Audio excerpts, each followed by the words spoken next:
18 जून 2023 को Titan submarine सी level से लगभग 13,000 फीट नीचे इम्प्लोड हो गई एंड इसमें बैठे 5 क्रू मेंबर्स की डेथ हो गई। बट क्या हो अगर मैं तुम्हें बोलूं कि ये पहले से होना तय था।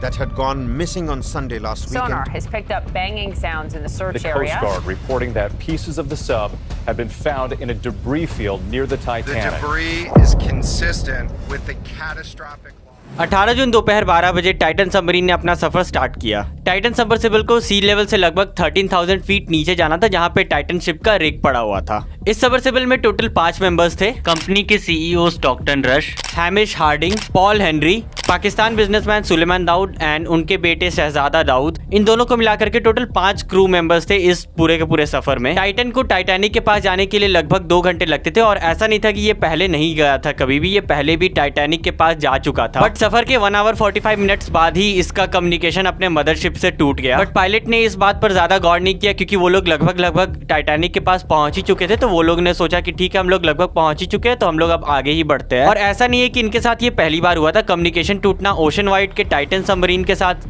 बहुत पुरानी बात है, इनके साथ ऐसा होते रहता है। ये ट्रिप दोपहर 12 बजे से स्टार्ट होने वाली थी एंड शाम को 7 बजे ये लोग वापस सी लेवल पे आने वाले थे। बट जैसा इन्होंने सोचा था वैसा कुछ हुआ नहीं एंड टाइटन ऊपर आई ही नहीं। देन तुरंत से ही बहुत से सर्च ऑपरेशन स्टार्ट किए एंड सर्च ऑपरेशन अगले 2 दिन तक चले। 27 जून को कुछ आरओवीज को टाइटैनिक के पास भेजा गया सर्च ऑपरेशन करने के लिए एंड गेस व्हाट, उन आरओवीज को वहाँ पे क्या मिला? उन आरओवीज को वहाँ पे मिला टाइटन का मलबा। इसका मतलब कि सबमरीन वहाँ पे बर्बाद हो चुकी थी एंड जितने भी लोग थे उनकी डेथ हो चुकी थी।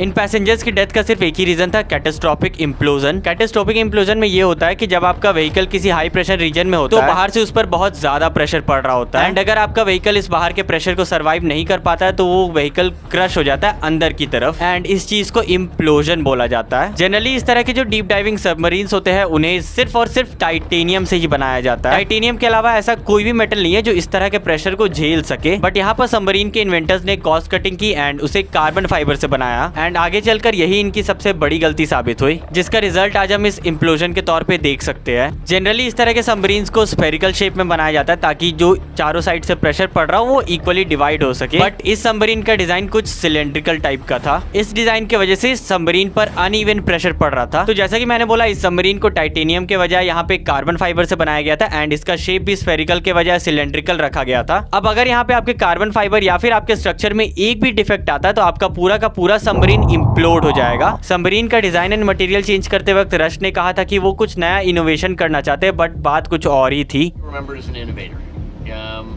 I think it was General MacArthur said, "You're remembered for the rules you break." And you know, I've broken some rules to make this. Basically वो वहाँ पे कॉस्ट कटिंग करना चाहते थे एंड अपने प्रॉफिट को बढ़ाना चाहते थे। तो इसीलिए कॉस्ट कटिंग करने के लिए उन्होंने टाइटेनियम के बजाय कार्बन फाइबर का यूज किया एंड प्रॉफिट को बढ़ाने के लिए उन्होंने डिजाइन चेंज कर दिया ताकि यहाँ पे ज्यादा क्रू मेंबर्स एक बार में बैठ सके। अगर आपको इस सबमरीन में एक सीट बुक करना है तो आपको लगभग 2 करोड़ 5 लाख रुपए देने पड़ेंगे, यानी कि इसके एक सीट का प्राइस 2 करोड़ 5 लाख रुपए है। बाय द वे, सबमरीन में सीट है ही नहीं, पैसेंजर लिटरली सबमरीन के सरफेस पे बैठ करके ही नीचे जाते थे। जब ये इंसिडेंट हो गया एंड सबको पता चला कि ये सबमरीन कार्बन फाइबर से बनी हुई थी एंड यहाँ पर टाइटेनियम वगैरह का बहुत कम यूज किया गया था, तो जितने भी एक्सपर्ट्स हैं उन्होंने अंदाजा लगाया था कि इस तरह की सबमरीन लगभग 1300 फीट तक ही जा सकती है सिर्फ। बट रश इसे 13,000 फीट तक लेकर के गए थे, यानी कि 10 गुना ज्यादा नीचे वो इसे लेकर के गए थे। अब यार, इससे पहले आपने बहुत सी वीडियोस देखी होगी जहां पर बोला जा रहा था कि इसे लिटरली एक एक्सबॉक्स के कंट्रोलर से कंट्रोल किया जा रहा था। तो भाई, कंट्रोल्स में उतना प्रॉब्लम नहीं है, कंट्रोल्स आप किसी भी तरह से करो, इलेक्ट्रॉनिक्स से आप कुछ भी छेड़छाड़ करो, बट मेन होता है स्ट्रक्चर सबमरीन में। इस तरह की डीप डाइविंग सबमरीन्स के साथ दिक्कत तब स्टार्ट हो जाती है जब आप स्ट्रक्चर और मटेरियल के साथ छेड़छाड़ करने लगो। एंड ऐसा भी नहीं भाई, ये सबमरीन कहीं से भी ऑफिशियली सर्टिफाइड नहीं थी कि ये उतने नीचे जा सकती है। ये कंपनी अपने ट्रिप से पहले सारे पैसेंजर से एक एग्रीमेंट फॉर्म साइन करवा ली थी जिसमें लिखा रहता है कि ये सबमरीन कहीं से भी सर्टिफाइड नहीं है। एंड फिर मैं यहाँ पर सोच रहा हूँ कि यार आखिर लोग क्यों साइन करते हैं वहाँ पे, क्योंकि अगर आपको पता है कि ये सबमरीन सर्टिफाइड नहीं है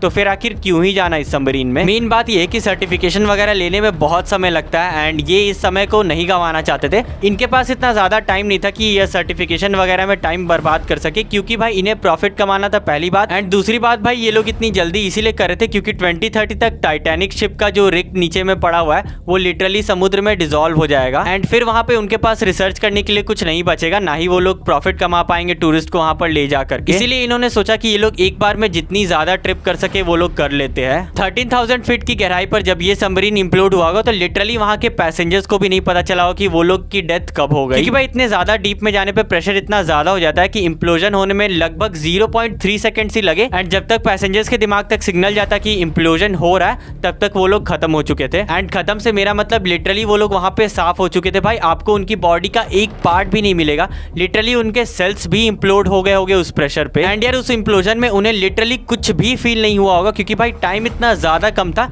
literally it was 0.3 seconds and उतनी ही देर में उनकी डेथ हो गई थी। तो आप ये बोल सकते हो कि उन्हें कुछ भी फील ही नहीं हुआ होगा डेथ के वक्त, क्योंकि जितने देर में उनके दिमाग में सिग्नल जाता उससे पहले ही उनकी डेथ हो चुकी थी। इसलिए डेड बॉडीज को खोजने की भी कोशिश की नहीं जा रही, क्योंकि भाई लिटरली आपके वहां पर सेल्स तक इंप्लोड हो जाते हैं तो फिर आपकी बॉडी कहां से ही बचेगी। तो यार इस पूरे के पूरे इंसिडेंट में यहाँ पे कंपनी का भी फॉल्ट था एज वेल एज पैसेंजर्स का भी फॉल्ट था। जब उन्हें पता था कि भाई ये शिप सर्टिफाइड नहीं है तो वो लोग वहां पे क्यों गए। एंड कंपनी का तो यहाँ पे मेजर फॉल्ट है ही, क्योंकि भाई उन्होंने वहां पे कॉस्ट कटिंग की जहाँ पे उन्हें कॉस्ट कटिंग नहीं करनी चाहिए थी। एंड उन्हें पैसेंजर्स की सेफ्टी को टॉप मोस्ट प्रायोरिटी में रखना चाहिए था, बट उन्होंने ऐसा नहीं किया। एंड एज अ रिजल्ट हमें ये इतना भयानक इंसिडेंट देखने को मिला।